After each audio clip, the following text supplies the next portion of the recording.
7th, a little later in the day for me, and this is a very casual video. I am just taking some time out to explain a lot of what has already been explained on several of the videos, especially as of late, and it is more a about me than an actual explanation, but hopefully it offers you explanation or some telling as to how I work and how I have developed my intuitive channels, and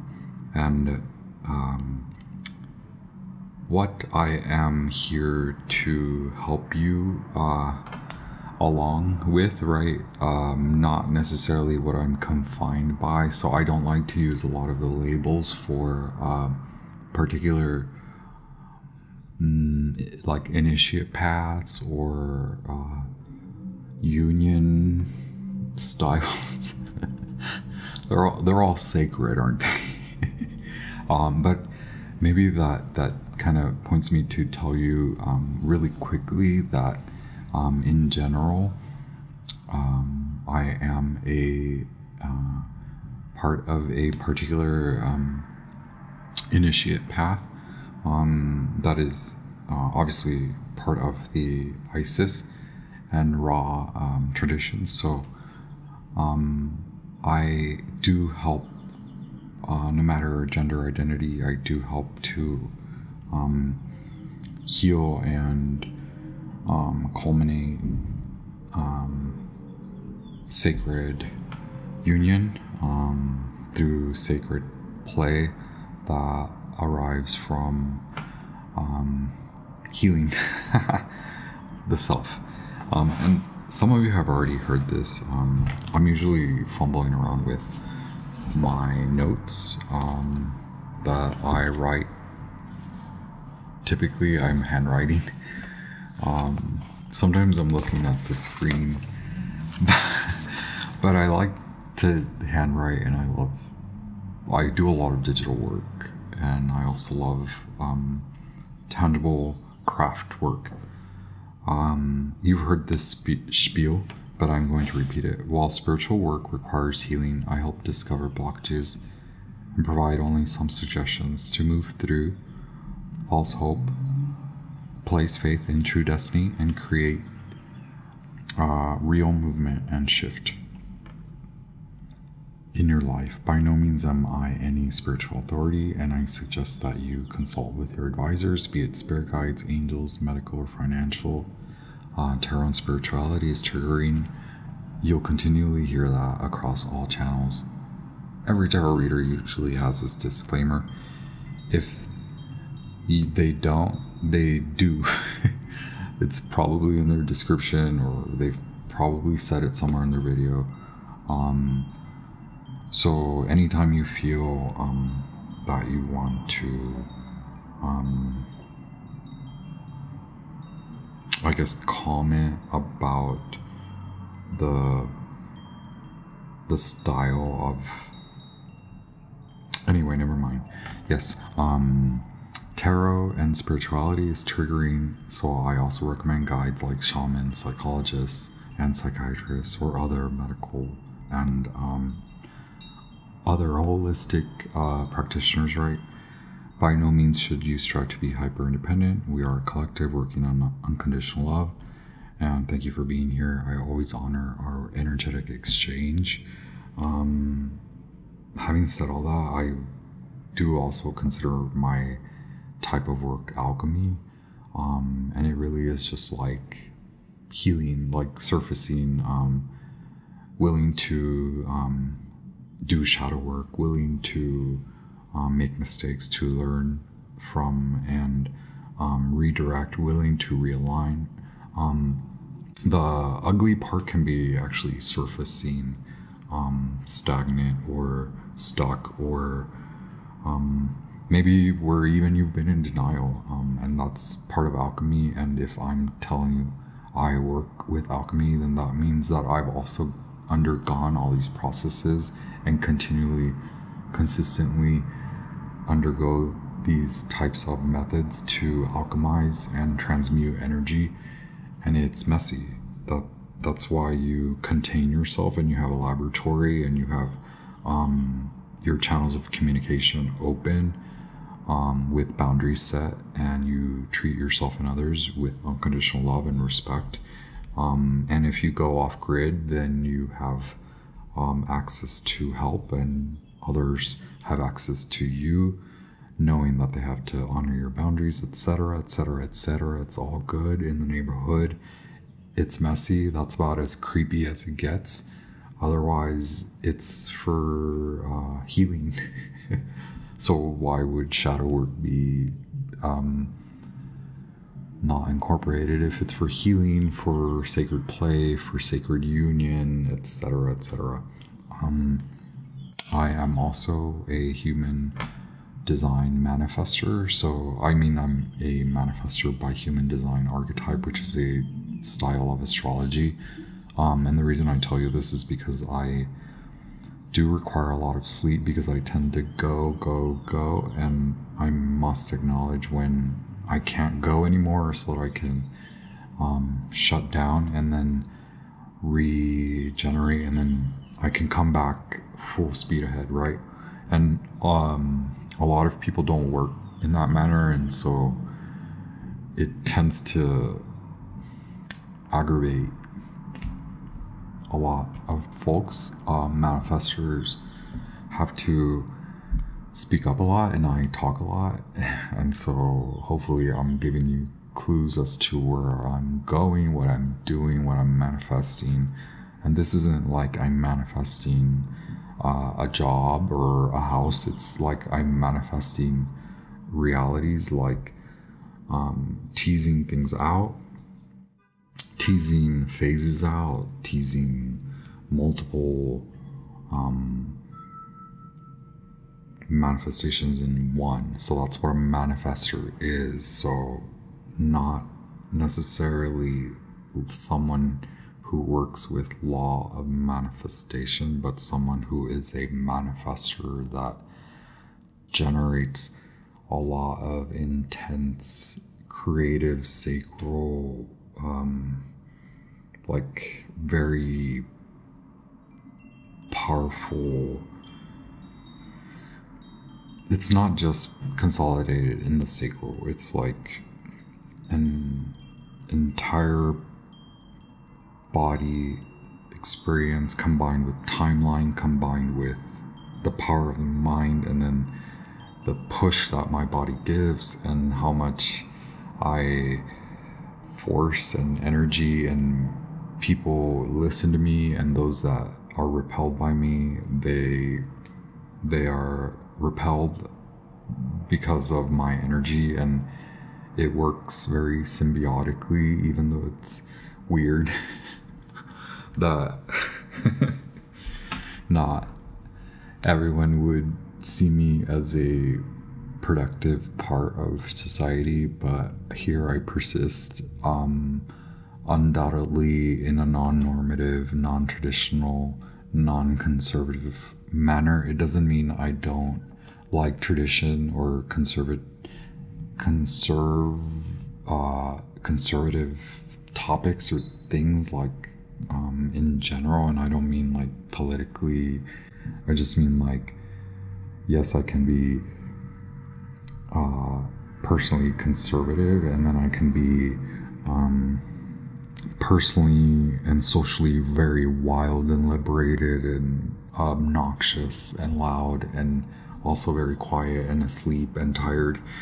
That's beautiful. I also love rocks. I don't know a lot about them, so you won't hear me suggesting them a lot, but maybe we'll evolve that. Lately I've been really working with Larimer stone. Gotta love my rainbow moonstone. I've also been like obsessive over these mineral rich rocks like asteroid tektites and plumbogumites. I love calcite and quartz, all quartz, so hard rocks. And alien rocks, right? I love amethyst, citrine, can't get enough of citrine lately, but a lot of these like feminine, goddess, divine feminine stones. This is a throat chakra stone, very beautiful, Taurus season, throat chakra. Yes, it is Taurus season while I'm recording this.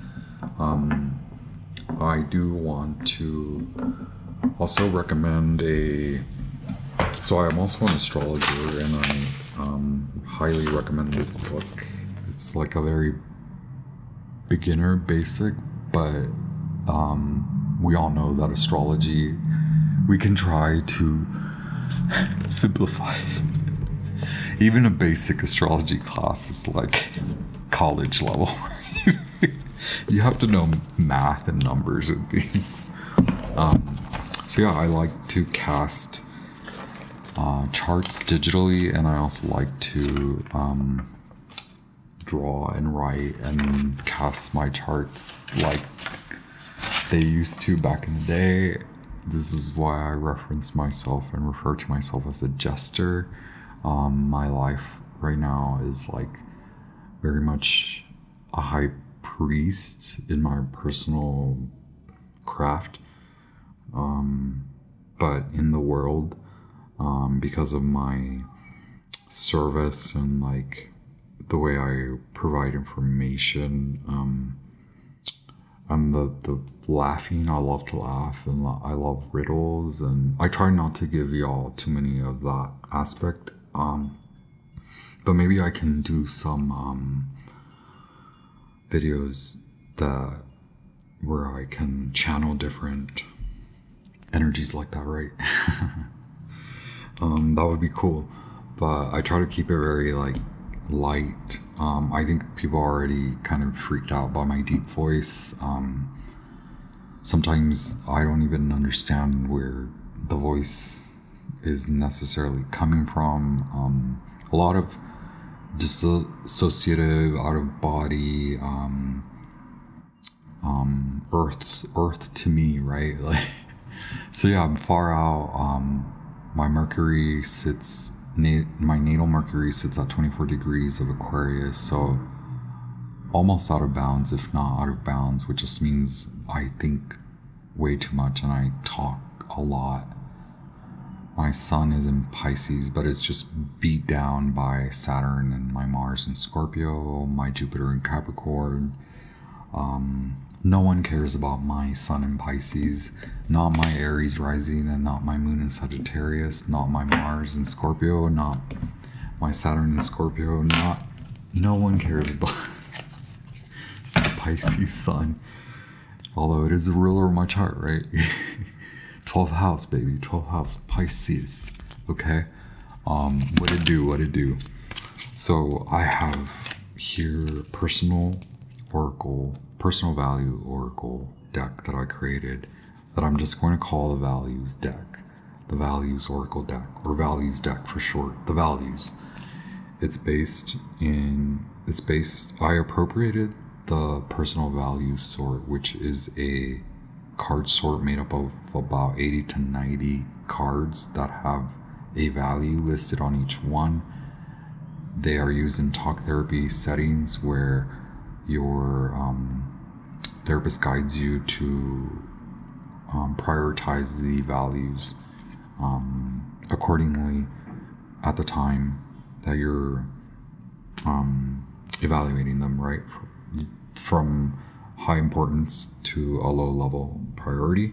And from there, that research came from University of New Mexico, I believe in the early 90s, maybe late 80s, but early 1990s, or mid 90s, 4 research scientists.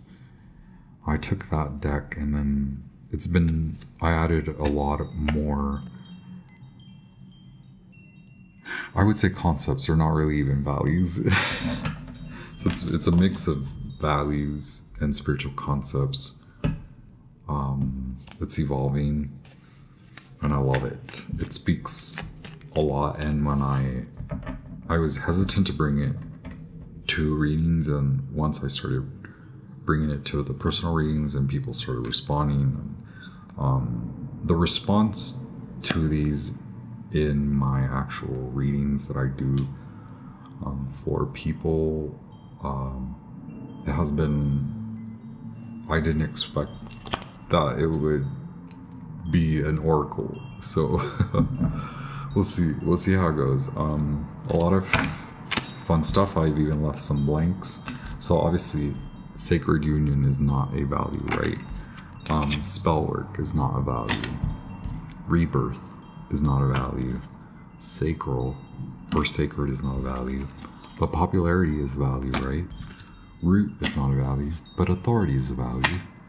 Heart to earth is not a value. Intuition, not a value. But nurturance, acceptance, and risk, those are values. So you kind of get the gist. I have tarot, oracle. Usually there are more rocks, more gems, more rose quartz that I'm surrounded by, but today I was cleaning and I had a work day. I'm also a visual designer. I don't know for how much longer. Yeah, because that graphic design these days, let me tell you about how non-design graphic design is these days. What's good, y'all? Selenite, not really my favorite. I break a lot of selenite, but it's a good little quick cleanse. Otherwise, I love burning tons of incense. Probably not a good idea for my lungs. Otherwise, I have this 4096 hertz ladder that obviously a tuning fork, but the sound emitted or produced is also very healing, and so I love to play it, and hopefully it doesn't upset or hurt your body. But with that, yes, I'll ding it softly now.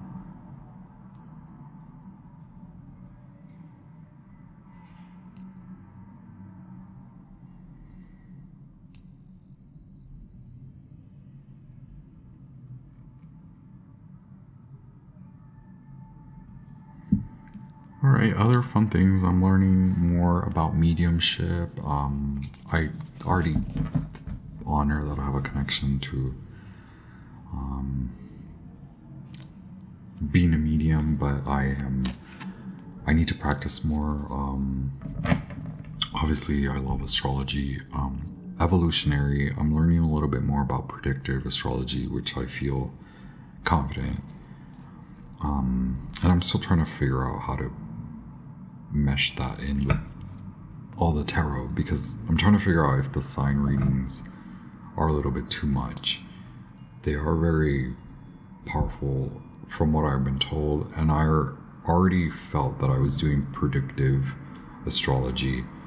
So those sign readings, I know they're kind of wild, and I feel, yeah, like sometimes I'm like, this is kind of like a harsh read that I'm doing for Leos, like for 2-3 weeks straight, or like for like 4 weeks.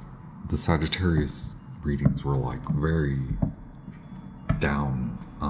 All of a sudden it was like the turn up, and it's been post the eclipse portal, post the full moon in Scorpio, post the new moon in Aries. It's just been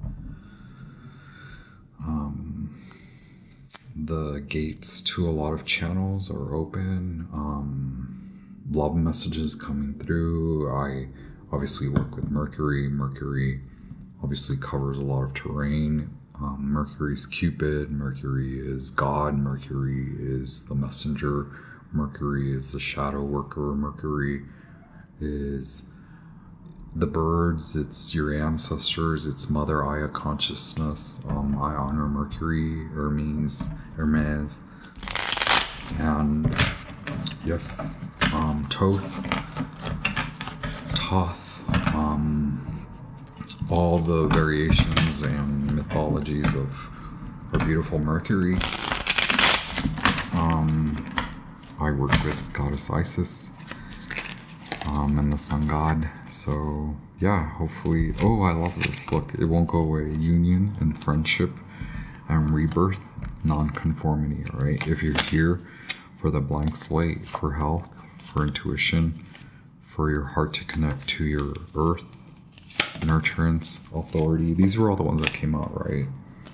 For you to put yourself out there, for you to be grounded, for you to work with magic, for you to come to truly heal, for you to put yourself out there, for you to honor autonomy and your boundaries, and for you to connect to me. I am an oracle, right? Here's good old Mercury, the moon. I worship the moon. I love the moon. There's no way I can defy the rhythm of the moon. I cannot defy the moon. There's no way around the moon. And that's another reason why I have trouble with the schedule of the sign readings, because I'm going by the moon. But that's out there, and so I'm getting a lot of help. It's coming. My guides and my ancestors have heard me, and now it's manifesting in reality. I have teachers aligning me with Vedic, Ayurvedic astrology concepts. I'm slowly trickling into a little bit of human design, but I can't promise you any of that. Lots of astrology, leaning into what is it called? Predictive. Lots of tarot. I love tarot. Tree of Life, Kabbalah, Oracle. Yes. Lots of third eye development. I love yoga. I'm a yoga practitioner. You know. And I think I wanted to pull one from... I've been loving the Zodiac Tarot. Thank you so much, Sun God, Goddess Isis, Mercury, angels, spirits of the highest light, ancestors, wise ancestors. You just get one card for the channel. Awesome. That's cool. Oh my god, we got all the swords here. Okay. Your oracle, my Mercury speaks, right? We were just talking about the moon and Mercury. My Mercury sits in Aquarius. So here, Seven of Swords telling of a oracle tarot reader, you come to me for advice, right? I get you out of the feeling of being held down, right? I honor where we can find either loss or defeat or letting go, okay? For you to move to love, to untangle, okay? To come back to ground, okay? Feel secure in you, and to flow in divine feminine flow, to drive divine masculine, okay?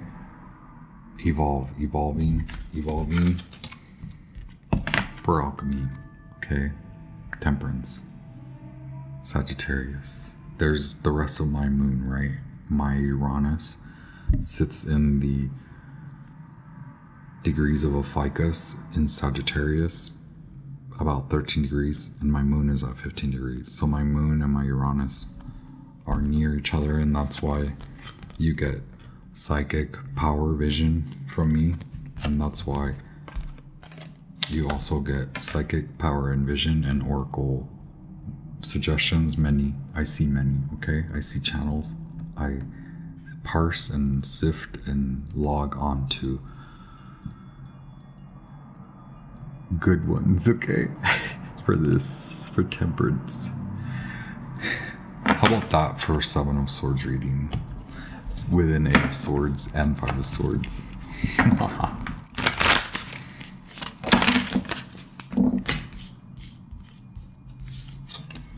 Awesome. Here's your Mile High Priest.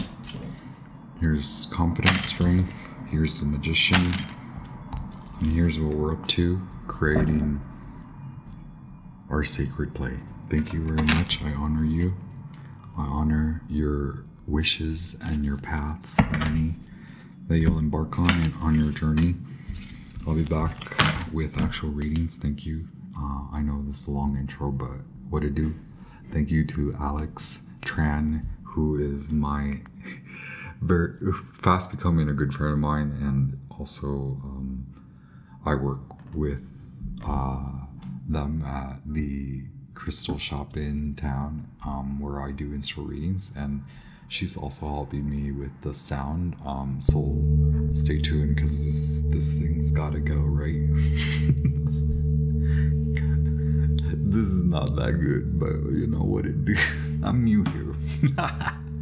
Talk to y'all very soon. Thank you.